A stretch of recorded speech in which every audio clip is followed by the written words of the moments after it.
স্টেথোস্কোপের গাটা ঠান্ডা, ভাঙা চশমাটা চুপ, হাসি মুখে মেয়েটা ফটোর ফ্রেমে, সামনে জ্বলন্ত ধূপ। ডাক্তারিতে চান্স পাওয়ার খবরে হয়তো সেদিন মেয়েটার বাড়ি জুড়ে ছিল হইচই। রান্নাঘর থেকে খুন্তি হাতে দৌড়ে বেরিয়েছিল মা, চিৎকার করে বলেছিল, ওগো সুখবর আছে, পাড়া প্রতিবেশী সব গেলে কই? ওগো মেজ বৌদি শুনছো, মেয়ে তো ডাক্তারিতে চান্স পেল। এই রুনুর মা, আরে বাবা আমার মেয়ের খবর তোমাদের কি কানে গেল? মেয়ে আমার আরজি করে ডাক্তার হতে চললো। জানো বৌদি, মনে হয় গত জন্মের পুণ্য হয়তো এবার সত্যি হয়ে ফলল। আত্মীয় স্বজন হেসে উত্তর দিয়েছিল, ব্যাস আর চিন্তা কি বৌদি, তোমার মেয়ে তো আমাদেরও মেয়ে, অসুখ বিসুখ মানে এবার এ বাড়িতেই ডাক্তার। মা বলেছিল, আরে কি যে সব বলো বৌদি, এসব না তোমাদের বাড়াবাড়ির আবদার।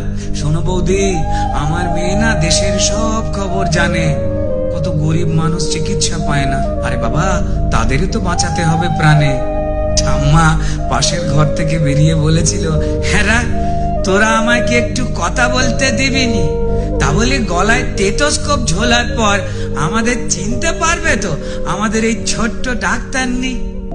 সেই স্টেথোস্কোপের গাটা ঠান্ডা, ভাঙা চশমাটা চুপ, হাসি মুখে মেয়েটা আজ ফটোর ফ্রেমে, সামনে জ্বলন্ত ধূপ। টানা 36 ঘন্টার ডিউটি দিয়ে মুমূর্ষু রোগীর সেবা করে, বন্ধুদের সাথে খাবার খেয়ে গলার স্টেথোস্কোপটা খুলে মেয়েটা ঢুকেছিল সেমিনার ঘরে। ভেবেছিল দু চোখ বুঝে একটু জিরিয়ে নি। সেই যে দু চোখ বন্ধ হয়েছিল, সে দু চোখ আর খোলেনি। সেমিনার রুমে যে ক্লান্ত ডাক্তার নি ঢুকেছিল, সকালে সে বেরিয়েছিল ক্ষত বিক্ষত বডি হয়ে। আর স্টেথোস্কোপের গাটা ঠান্ডা, ভাঙা চশমাটা চুপ, হাসি মুখে মেয়েটা ফটোর ফ্রেমে, সামনে জ্বলন্ত ধূপ।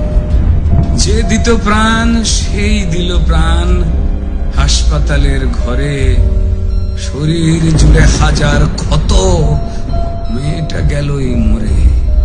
খুবলে খেলো শরীরটাকে, ভাঙলো গলার হাড়, খুবলে খেলো শরীরটাকে, ভাঙলো গলার হাড়। পশুর দলে কে কে ছিল জমাট অন্ধকার।